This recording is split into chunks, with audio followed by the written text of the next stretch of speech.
Hi friends, ಇವತ್ತಿನ recipe ಕಡಲೆ ಸಾಂಬಾರು ತುಂಬ ಟೇಸ್ಟಿಯಾಗಿರುತ್ತೆ. ಅನ್ನಕ್ಕೆ, ಹಿಟ್ಟಿಗೆ, ಚಪಾತಿಗೆ, ಪೂರಿಗೆ ಈ ಥರ ಒಳ್ಳೆ ರೆಸಿಪೀಸ್ ಬೇಕಾದರೆ ನನ್ನ ಚಾನಲ್ನ ಸಬ್ಸ್ಕ್ರೈಬ್ ಮಾಡ್ಕೊಳ್ಳಿ. ನನ್ನ ಚಾನಲ್ನ ಫಾಲೋ ಮಾಡಿ, ಸಪೋರ್ಟ್ ಮಾಡಿ. ಮಾಡುವ ವಿಧಾನ ನೋಡೋಣ ಬನ್ನಿ.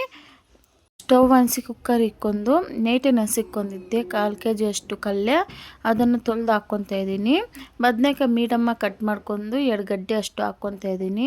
ಹಾಕ್ಕೊಂಡು 1 ಚಮಚಷ್ಟು ನೀರು ಹಾಕ್ಕೊಂಡು ರುಚಿಗೆ ತಕ್ಕಷ್ಟು ಉಪ್ಪು ಹಾಕ್ಕೊಂಡು 4 ವಿಸಿಲ್ ಬರೋವರೆಗೂ ಬೇಯಕ್ಕೆ ಬಿಡಬೇಕು. ಚೆನ್ನಾಗಿ ಬೇಯಬೇಕು. 4 ವಿಸಿಲ್ ಬರೋವರೆಗೂ ಬೇಯಕ್ಕೆ ಬಿಡಿ. ಬಿಟ್ಟಾದಮೇಲೆ ಈ ಕಡೆ ಮಸಾಲೆ ರೆಡಿ ಮಾಡೋಣ ಬನ್ನಿ. ಮಸಾಲೆಗೆ 1 ಗಡ್ಡೆ ಅಷ್ಟು ಬೆಳ್ಳುಳ್ಳಿ ಹಾಕ್ಕೊಂಡು 1 ಗಡ್ಡೆ ಅಷ್ಟು ಈರುಳ್ಳಿ ಹಾಕ್ಕೊತಾ ಇದ್ದೀನಿ. ಟೊಮಾಟೊ 1 ಕಾಯಿ ಕೊಯ್ಕೊಂಡು ಹಾಕ್ಕೊತಾ ಇದ್ದೀನಿ. ಕೊತ್ತಂಬರಿ ಸ್ವಲ್ಪ ಹಾಕ್ಕೊತಾ ಇದ್ದೀನಿ. ಕೊಬ್ಬರಿ ಸ್ವಲ್ಪ ತೊಳ್ಕೊಂಡು ಹಾಕ್ಕೊತಾ ಇದ್ದೀನಿ. ಜೀರಿಗೆ ಮೆಣಸಿನ ಪುಡಿ 2 ಸ್ಪೂನ್ ಹಾಕ್ಕೊತಾ ಇದ್ದೀನಿ. 2 ಸ್ಪೂನ್ ಜೀರಿಗೆ ಮೆಣಸಿನ ಪುಡಿ ಹಾಕ್ಕೊಂಡು ಮೆಣಸಿನ ಪುಡಿ 2 ಸ್ಪೂನ್ ಹಾಕ್ಕೊತಾ ಇದ್ದೀನಿ. ಸ್ವಲ್ಪ ಧನಿಯಾ ಪುಡಿ ಹಾಕ್ಕೊತಾ ಇದ್ದೀನಿ 1 ಸ್ಪೂನ್ ಅಷ್ಟು. ಇವಾಗ ಮಿಕ್ಸಿಗೆ ಹಾಕ್ಕೊಳ್ಳಿ. ಇವಾಗ ಕುಕ್ಕರ್ ಓಪನ್ ಮಾಡೋಣ ಬನ್ನಿ. 4 ವಿಸಿಲ್ ಬಂದಿದೆ. ಓಪನ್ ಮಾಡ್ತಾ ಇದ್ದೀನಿ. ನೋಡಿ, ಚೆನ್ನಾಗಿ ಕಡಲೆ ಬದನೆಕಾಯಿ ಚೆನ್ನಾಗಿ ಬೆಂದಿದೆ. ನಾನು ಮುಟ್ಟು ನೋಡ್ತಾ ಇದ್ದೀನಿ, ಚೆನ್ನಾಗಿ ಬಂದಿದೆ. ಇವಾಗ ರುಬ್ಬಿಕ್ಕಿರೋ ಮಸಾಲನ್ನು ಹಾಕ್ಕೊತಾ ಇದ್ದೀನಿ. ಕ್ಲೀನಾಗಿ ನೋಡಿ ಹಾಕ್ಕೊತಾ ಇದ್ದೀನಿ.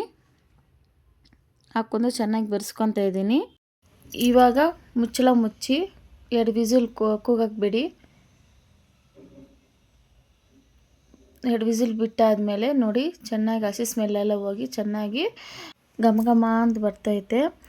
ಒಗ್ಗರಣೆ ಹಾಕ್ಕೊಳ್ಳೋಣ ಬನ್ನಿ.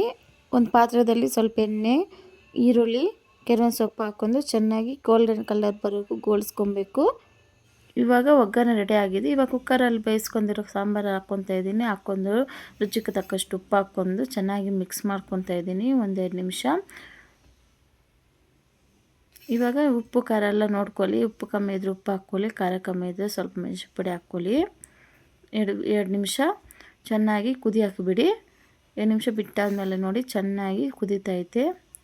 ಘಮ ಅಂತ ಸ್ಮೆಲ್ ಬರ್ತೈತೆ. ತುಂಬ ಟೇಸ್ಟಿಯಾಗಿರುತ್ತೆ. ಅನ್ನಕ್ಕೆ, ಚಪಾತಿಗೆ, ಹಿಟ್ಟಿಗೆ, ಪೂರಿಗೆ ಈ ಥರ ಒಳ್ಳೆ ರೆಸಿಪೀಸ್ ಬೇಕಾದರೆ ನನ್ನ ಚಾನಲನ್ನು ಸಬ್ಸ್ಕ್ರೈಬ್ ಮಾಡ್ಕೊಳ್ಳಿ. ನನ್ನ ಚಾನಲ್ ಫಾಲೋ ಮಾಡಿ. ಈ ಥರ ಒಳ್ಳೆ ರೆಸಿಪೀಸ್ ಬೇಕಾದರೆ ನನ್ನ ಚಾನಲನ್ನು ವಿಸಿಟ್ ಮಾಡಿ. Thank you for watching.